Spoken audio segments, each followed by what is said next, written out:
আর একজন স্বরাষ্ট্রমন্ত্রী দেখছেন না, উনি খালি ডায়লগ শিখছে, এটা সংবিধানে নাই। তেলের পাম্পে মোটর সাইকেল গাড়ির সিরিয়াল, আর নেতা বলতেছে পর্যাপ্ত পরিমাণে তেল আছে। বাপরে বাপ, নতুন দেশ, নতুন নির্বাচন, নতুন সরকার, নতুন ইতিহাস। জাতির কপালে সামনে যে কি আছে আল্লাহ ছাড়া কেউ জানে না। অতএব দয়া করে একটু দেশটাকে আপনারা কন্ট্রোল করেন, জনগণকে আর ভোগান্তির শিকার দিই না। মোটর সাইকেল নিয়ে যায় পাম্পে তেলের জন্য জনগণ ঘুমাচ্ছে, আর আপনারা তামাশা করেন। কথা কয় না কেন? জনগণ যায় পাম্পে, দেখছেন না ভিডিও, তেলের পাম্পে সিরিয়াল দিয়ে যুবকেরা মোটর সাইকেলের উপরই ঘুমাচ্ছে। তাও মন্ত্রী ঠাট্টা করে বলতেছে তেলের প্রচুর মজুদ আছে, এ দেশে কোনো সংকটই নাই। এ ভাই, এ হক কথাগুলো বলার দরকার নাই। এটার নাম কি রাজনীতি?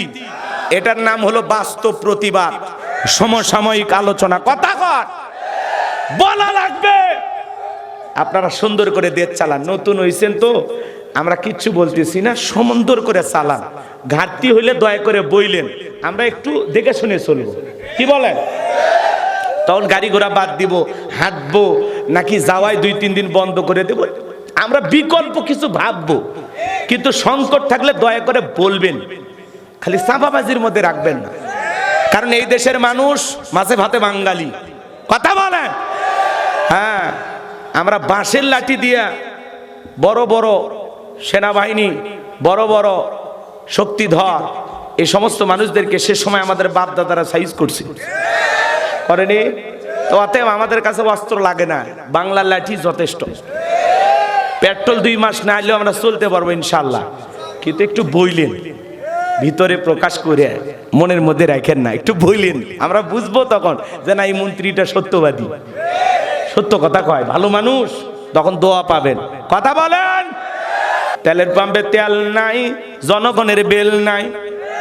তেলের পাম্পে তেল নাই, আমগো বেল নাই।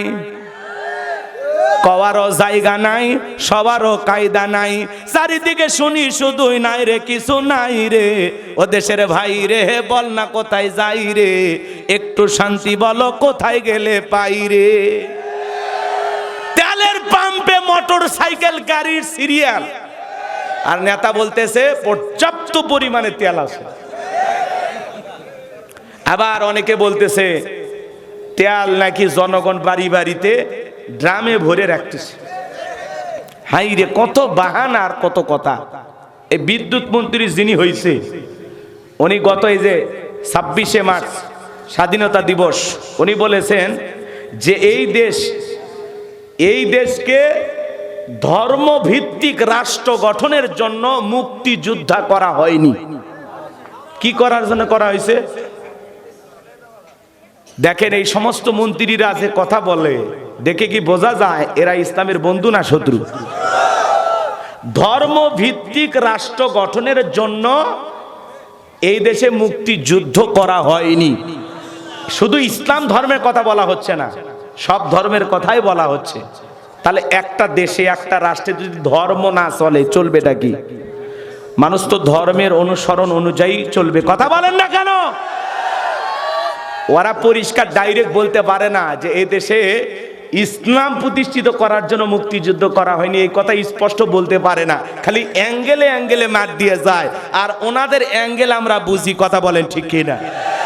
এই জন্য মন্ত্রীকে বল, মন্ত্রী সাহেব বিদ্যুৎ মন্ত্রী হয়েছেন, সময় মতো বিদ্যুৎ দেন, সময় মতো জনগণকে পেট্রোল দেন, অকটেনের কথা চিন্তা করেন। ধর্ম নিয়ে তো নাক গলানোর দরকার নাই।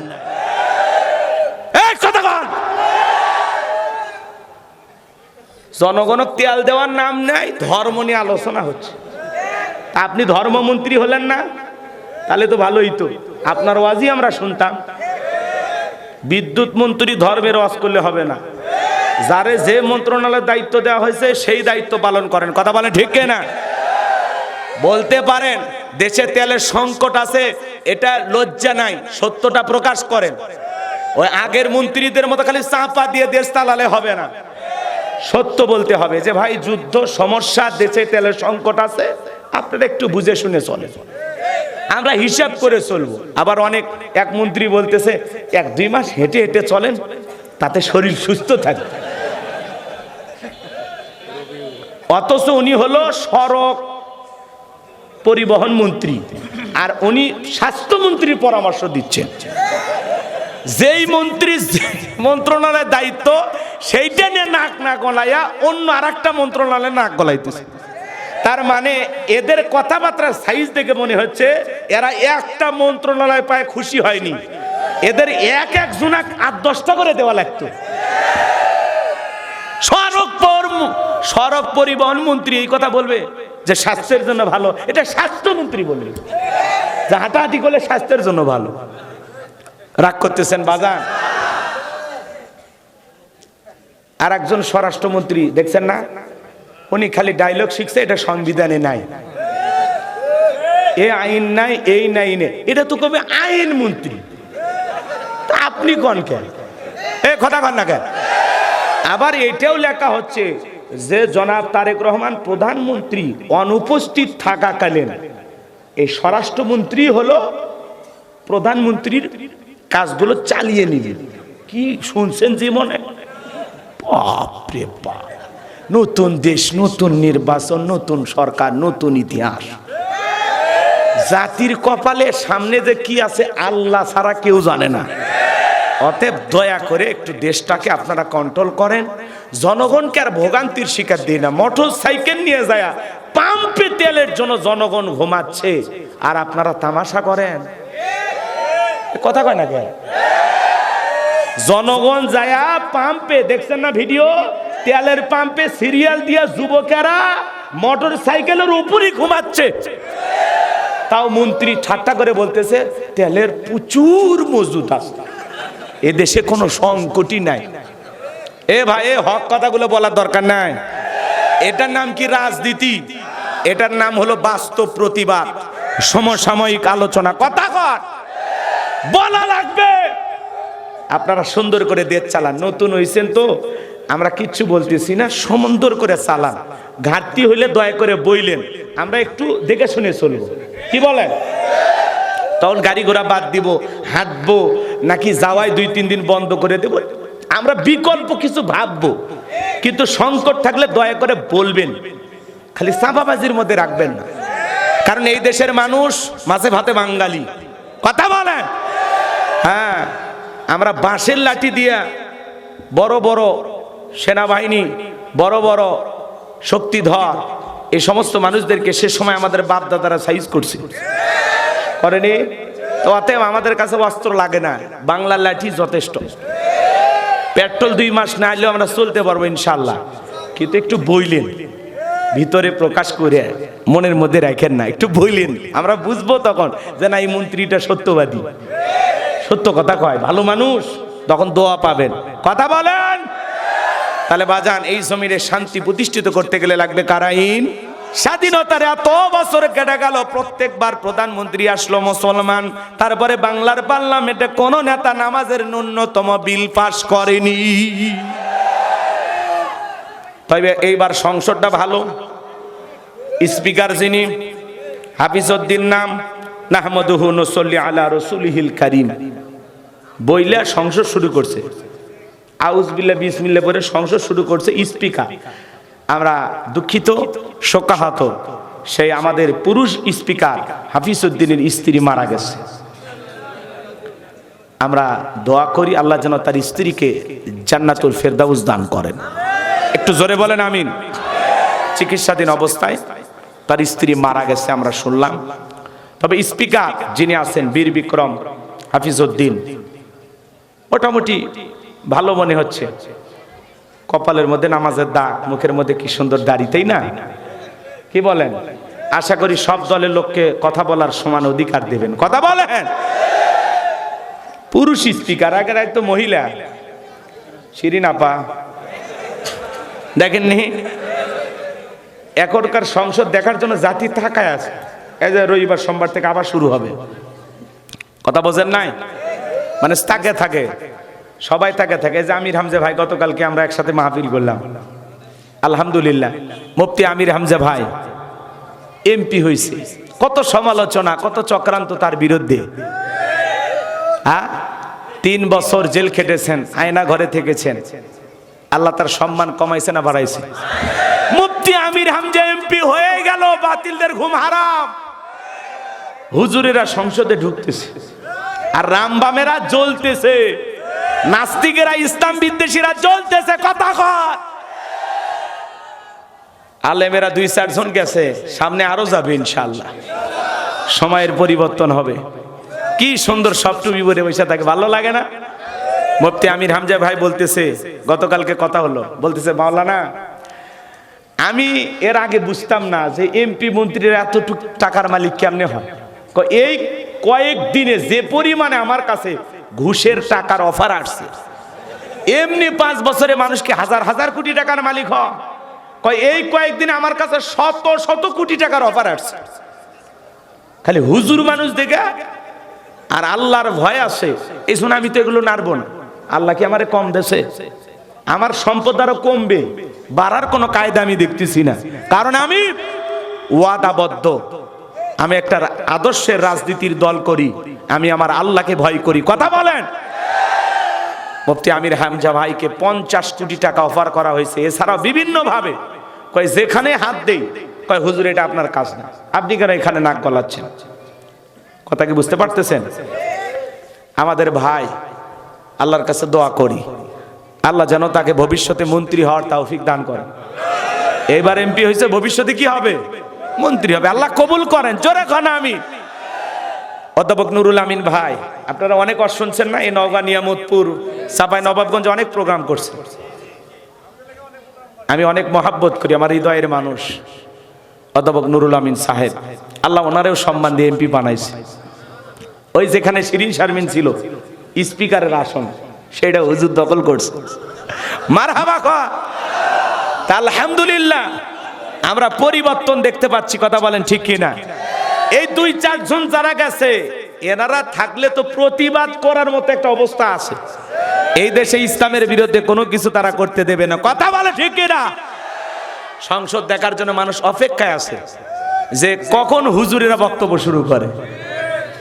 সমালোচনা যারা করে ওরা জ্বলতেছে, ওরা জ্বলুক, ওরা ফুলুক, ওরা ফাটুক, চিরুক, কিচ্ছু দেখার নাই। হুজুরেরা এগিয়ে যাচ্ছে, সামনে আরো এগিয়ে যাবে ইনশাআল্লাহ। যতগুলো আলেম গেছে, আল্লাহ যেন সব আলেমের সম্মান আরো বাড়ায় দেয়। একটু জোরে বলেন আমিন। রাগ করতেছেন? তাহলে সংসদে বিসমিল্লাহ শোনা যায়? হ্যাঁ, সবার মুখে আল্লাহর প্রশংসা শোনা যায়, বিসমিল্লাহ শোনা যায়। আবার দেখবেন কি সুন্দর, জহরের নামাজের সময় হলে বলে এখন জহরের নামাজের 20 মিনিট বিরতি, আজান হচ্ছে, থেমে যায়। কি সুন্দর, আমাদের দেখে ভালো লাগতেছে। আমার ভাইয়েরা, কষ্ট হচ্ছে নাকি আপনাদের? তাহলে আমি যে কথা বলতে চাচ্ছিলাম যে যদি একবার নামাজের ন্যূনতম বিল বাংলার পার্লামেন্টে পাশ হয়, আমরা খুশি না বেজা? নামাজ কি মুসলমানদের জন্য না অমুসলিমদের জন্য? তাহলে শরিয়ার আইন যদি চালু হয়, এটা কার জন্য? মুসলমানের জন্য। কথা বলে ঠিক কিনা? যারা মুসলমানের রক্ত নিয়ে খেলা করে, যারা আলেমদের রক্ত নিয়ে খেলা করে, এদেশেও যারা নিরীহ আলেমদেরকে ফাঁসির দড়িতে ঝুলিয়েছিল, মিথ্যা মামলা হামলা দিয়ে যারা জেলখানায় বন্দী করে রেখেছিল, শাপলা চত্বরে যারা আলেমদেরকে হত্যা করেছিল, জুলাইয়ে হাজার হাজার ময়ের মুখ যারা খালি করেছিল, এদেশের মুসলমানের রক্ত নিয়ে যারা খেলা করেছিল, ক্ষমতার চেয়ার রাখিয়ে পালিয়ে যেতে বাধ্য হয়েছে। কথা বলেন ঠিক কিনা? এই জন্য আল্লাহ ধরে না, কিন্তু আল্লাহ যখন ধরবে তখন ছাড়বে না। ইন্না বাতশা রাব্বিকা লাশাদীদ, আল্লাহর পাকড়াও বড় কঠিন। আল্লাহ যেদিন ধরেছে মামু বাড়ি দিল্লি গিয়ে পড়েছে। কথা বলেন ঠিক কিনা? আমরা চাইছিলাম ম্যাডাম পদত্যাগ করেন, আল্লাহ বলে কিসের পদত্যাগ?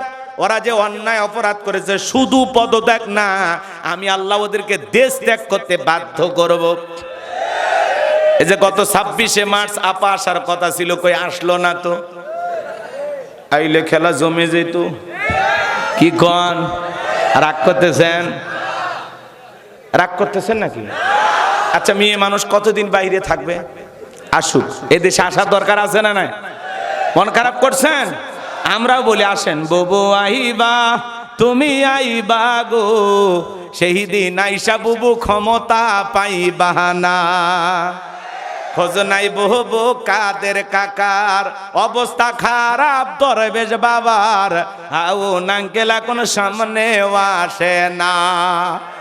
নেতা কর্মী সব জেলের ভিতর, বুবু আছে ডরের ওপর, কখন জানি আসে গ্রেপ্তারি পরোয়ানা।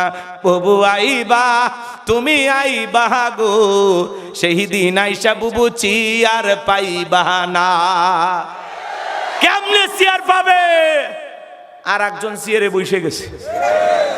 বুবুর চেয়ার খালি আছে নাই। একবারে 5 বছরের মনে আপার চেয়ারে বসা বন্ধ। এ কথা কর না কেন? আপাও চলে গেছে, চেয়ার ফাঁকা হয়েছে। কিছুদিন ইউনুস চাচা বসে থাকলো। আর মুরব্বী মানুষ বসে থাকে, দেশের জন্য ভালো করতে গেলেও সবাই কেলায়, কাতুকুতু দেয়, ধাক্কা মারে। মুরব্বিকার শান্তি মতো থাকতে দিল না। কথা কর।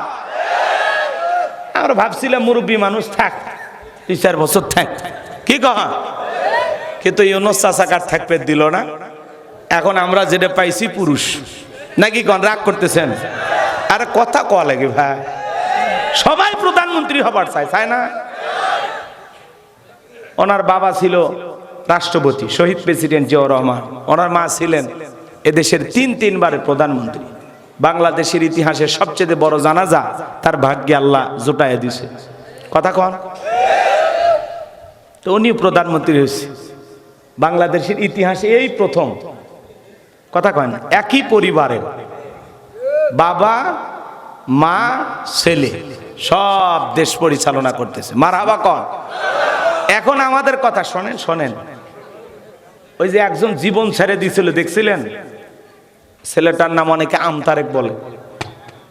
দলের নিবন্ধনের জন্য আম জনতার পার্টি নাকি। আজকে জনাব তারেক রহমান এই আমতারেক দেখে আবার ডাকতেছে, এদিকে আস। দেখে একটু হাত ধরে মুসাফা করলেন এবং পিঠে একটু হাত বলা দিন। জীবন তো বেচারা ধন্য হয়ে গেল। এই তারেক সাহেব অনশনে বসলো দলের নিবন্ধনের জন্য। ভোট তো কতগুলো পাইছে দেখছেন। ওনার ভাবসাব ছিল যে এই মনে হয় বাংলাদেশের প্রধানমন্ত্রী হইবে। কথা কয় না কেন? এ যারে পায় তারই গালি দেয়। আমিরে জামাত ডক্টর শফিকুর রহমানকে নিয়ে যা ইচ্ছা তাই বলে। কথা বলে না কেন? ইসলামী আন্দোলনের কোন মানুষকে দেখতে পারে না। চরমনায়ের পীরকেও গালে, জামাত ইসলামের আমিরকেও গালে। কথা বলে না কেন? সে আমতারেক আজকে প্রধানমন্ত্রী হাত ধরে মুসাফা করার ভাগ্য পাইছে। জনাব তারেক রহমান তার সাথে মুসাফা করছে। সোশ্যাল মিডিয়াতে আপনারা ভিডিওটা দেখছেন, অলরেডি সোশ্যাল মিডিয়া ভাইরাল হয়ে গেছে। রাগ করতেছেন আপনারা? আমি যে কথা বলতে চাচ্ছিলাম, কথা মানে আপনারা ভুলেই গেলেন। রাগ করছেন?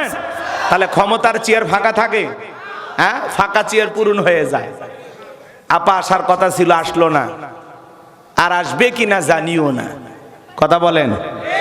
উনি শুধু ইসলাম আলাদেরকে এতটা ঘৃণা না করলে, আলেম ওলামাদের ওপর, সাধারণ মানুষের ওপর এত নির্যাতন জুলুম না করলে ওনার এইভাবে চলে যাওয়া লাগতো না। কথা বলেন ঠিক কিনা?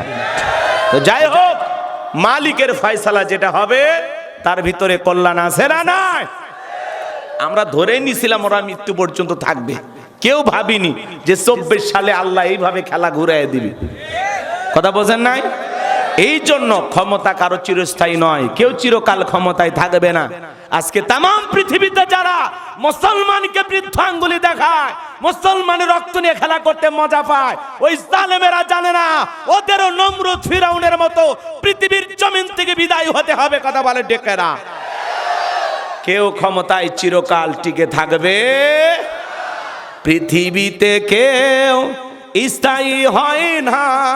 হোক না সে নমরুদ কিবা ফিরাউন, কেউ ভাবে চিরকাল রয় না, কেউ ভাবে চিরকাল রয় না।